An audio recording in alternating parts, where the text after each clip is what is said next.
মুখ্যমন্ত্রী মমতা বন্দ্যোপাধ্যায়ের যতদিন পতন না হচ্ছে ততদিন পায়ে চটি দেব না, এমনই এক বিচক্ষণ প্রতিজ্ঞা করেছেন। শুনলে অবাক হবেন। আমার পাশে রয়েছে সেই ব্যক্তি, দেখুন। গত 5 বছর ধরে কিন্তু পায়ে চটি পায়ে দেননি এই ব্যক্তি। আগামীতে যতদিন না মমতা বন্দ্যোপাধ্যায়ের পতন হচ্ছে পায়ে চটি পড়বেন না, এমন প্রতিজ্ঞাবদ্ধ হয়েছে। কি এমন জ্বালা, কি এমন যন্ত্রণা রয়েছে এই গল্পের মধ্যে, সেটা আপনাদের আমরা শোনাবো। তার আগে আমরা ইনার ঠিকানাটা বলি। বর্তমানে আমরা রয়েছি ডোমকল থানার অন্তর্গত রায়পুর গ্রামে। আর রায়পুর গ্রামের এক সাধারণ ব্যক্তি ভাঙড়ি বিক্রি করে খায়, সেই ব্যক্তির এমন প্রতিজ্ঞা একদম কিন্তু আশ্চর্য করে দিয়েছে গোটা বঙ্গ রাজনীতিতে। বিশাল ভাইরাল এই ব্যক্তি। আমরা শোনার চেষ্টা করব কেন তার এই প্রতিজ্ঞা। আচ্ছা, আপনি কেন পায়ে চটি পায়ে দেননি বলুন তো? 2021-এ আমি প্রাইমারি স্কুলের আন্দর পান্দর ঘুরতে ঘুরতে আমি দেখছি যে মেয়ে ছেলে আধখান ডিমলি মারামারি করছে, দুটি ভাত খাওয়ার জন্য ছেলেপিলি থাল বাজাচ্ছে।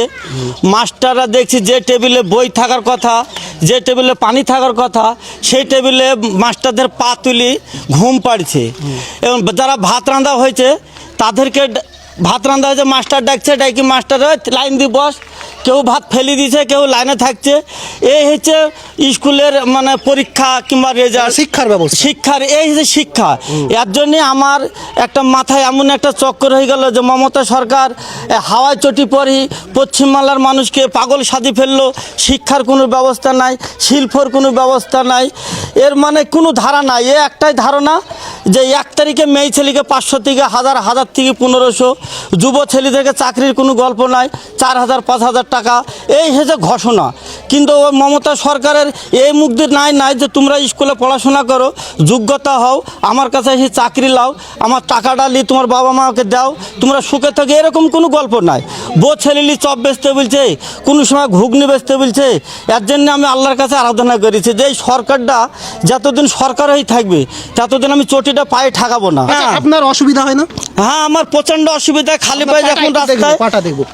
পায়ে যখন রাস্তায় হাঁটি তখন পাথর পড়লে এমনই হয়, মনে হচ্ছে যে আমার মাথাটা ঘুরে ওখানে পড়ে যাব, এরকম খবর পায়ে। তার মানে এত কষ্টর পরেও আপনি এইভাবেই চলছেন? হ্যাঁ হ্যাঁ হ্যাঁ, সারা জীবন চলতে হবে। যতদিন মমতা না হাঁটবে ততদিন তো আমি চটিটাই পাই দেবো না। আচ্ছা, আপনি তো 5 বছর ধরে পায়ে চটি দেননি, আগামীতেও দেবেন না। প্রতিবেশীর কাছে আমরা একটু জানার চেষ্টা করবো বিষয়টা আসলে কতটা সত্যি। হ্যাঁ, সবাইকে জিজ্ঞাসা করো, সবাই বলবে। চাচা, আপনার নাম কি? আমার নাম হাসান মিয়া। বয়স?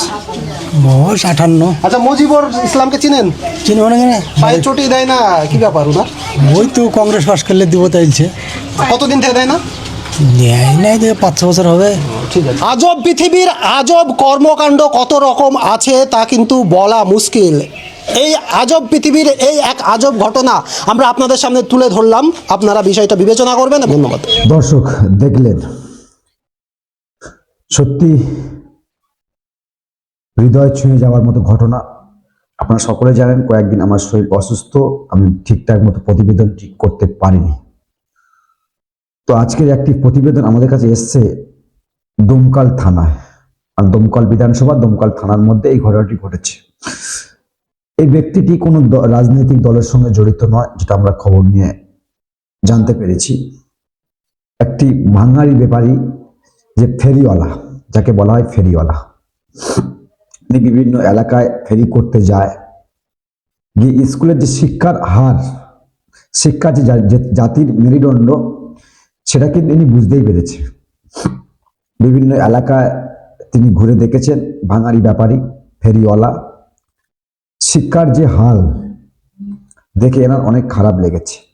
তো আজকের থেকে ইনি প্রতিজ্ঞাবদ্ধ করলেন, নিশ্চয়ই আপনারা শুনলেন, যতদিন পর্যন্ত এই সরকার থাকবে, তৃণমূলের সরকার থাকবে, ততদিন পর্যন্ত এই মুজিবুর রহমান মুসলিম সংখ্যালঘু পরিবার থেকে উঠে এসছে, ততদিন পর্যন্ত ইনি চটি পায়ে দিয়ে হাঁটবেন না।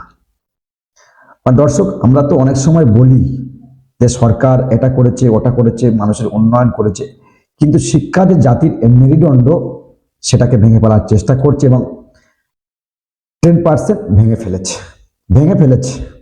তো তার এই প্রমাণ এই মুজিবুর রহমান দমকল থানার বাসিন্দার, তিনি বললেন। আমি ভাবছিলাম একটা ভাঙাড়িওয়ালা, তার কি শিক্ষার প্রয়োজন আছে? তিনি বলছিলেন সত্যি খুবই খারাপ লাগছিল যে রাজ্যের এমন পরিস্থিতি এসে গিয়েছে তৃণমূলের জামানায়, ওই লক্ষ্মীর ভাণ্ডার, তারপরে যুবশ্রী, কন্যাশ্রী, যুবসাথী এই প্রকল্প নিয়ে তোমরা চুপ থাকো, আর তোমাদের শিক্ষা জাতির মেরুদণ্ড সেটাকে ভেঙে ফেলা হবে, একবার তলানিতে নেমে এসছে। দর্শক বুঝতেই পারছেন আমার অতটা গলার অবস্থা ভালো হচ্ছে না, ভয়েস কোয়ালিটি, কারণ কয়েকদিন ধরে অসুস্থ আমি রয়েছি। প্রতিবেদন হয়তো করতে পারিনি, অনেকে ফোন করছে, তো তারপরেও প্রতিবেদনটি তুলে দেখালাম। মানে বুঝতেই পারছেন, মানে ভাবতে পারছেন শিক্ষা সমাজ থেকে এই মুখ্যমন্ত্রী তুলে নেওয়ার চেষ্টা করছে এবং তুলে নিচ্ছে। স্কুলগুলো বেহাল দশা, সেখানে ওই স্কুল ছাত্র যাচ্ছে বাসন বাজিয়ে খাওয়া দাওয়া করে চলে আসছে, মাস্টাররা টেবিলের উপরে পা রেখে কেউ মোবাইল ঘাঁটছে, কেউ বা সিগারেট খাচ্ছে, সেটা হচ্ছে আর কি।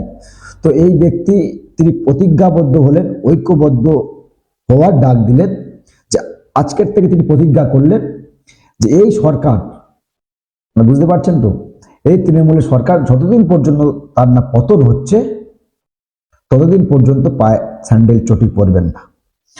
তো আমরাও বলতে চাই এভাবে আওয়াজ তোলার দরকার, আওয়াজ তুলতেই হবে, কারণ এই ভাতা দিয়ে না আর রাজ্যটাকে চালানো যাবে না, রাজ্যের মানুষ এবার গর্জন তুলছে 2026-এ এই সরকারের পতন চাই, আর পতন হওয়াটাই স্বাভাবিক। যেভাবে সংখ্যালঘু পরিবার থেকে যেভাবে উঠে আসছে এবং শাসকের ওপর যে রাগ ক্ষোভ উগড়ে দিচ্ছে, সেটা কিন্তু আমাদের ইঙ্গিত দিয়ে দেয়, রাজ্যবাসী পেয়ে যাচ্ছে যে সরকারের 26-এ হয়তো পতন হবে। আমরাও তো চাই সরকারের পরিবর্তন হোক, কারণ এই সরকার চাকরি দিতে ব্যর্থ, শিক্ষা মেরুদণ্ড ভেঙে ফেলছে, তাহলে এই সরকারের থাকার কোনো অধিকার নেই, এই সরকারের ক্ষমতায় থাকার কোনো অধিকার নেই।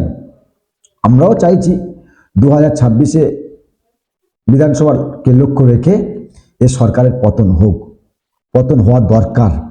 কারণ যেভাবে এই যে লক্ষ্মীর ভাণ্ডার বাড়িয়ে যেভাবে দ্রব্যমূল্য জিনিসের দাম বাড়িয়েছে, এটা কিন্তু সাধারণ মানুষ বুঝতে পারছে না। তো সমস্ত টাকা আসে করতে তৃণমূলের অনেক নেতা বলে না যে আমাদের সরকারের খাবে আর অন্য জায়গায় ভোট দেবে, তাদেরকে প্রশ্ন করবেন আপনার সরকার পাচ্ছে কোথায়? হ্যাঁ, আপনি বলতে পারেন যে অন্য সরকারের সময় হয়নি, আপনার সরকারের সময় উন্নয়ন হচ্ছে। তো উন্নয়নের থেকে ক্ষতিটা বেশি হচ্ছে, শিক্ষা সব কেড়ে নিচ্ছে। মানে এই যে সমাজ থেকে শিক্ষাটাকে কাটতে হবে, এটা মূল মমতা ব্যানার্জির লক্ষ্য। আমরা সে প্রতিবেদন করব, আমার পাশে এই স্কুল রয়েছে, সে প্রতিবেদন করব, সেখানে ওই শিক্ষার মেরুদণ্ড ভেঙে ফেলেছে, একেবারে মাস্টার নেই, শিক্ষক নেই, ছাত্রদের বেহাল দশা, স্কুলে কোনো কাঠামোই নেই।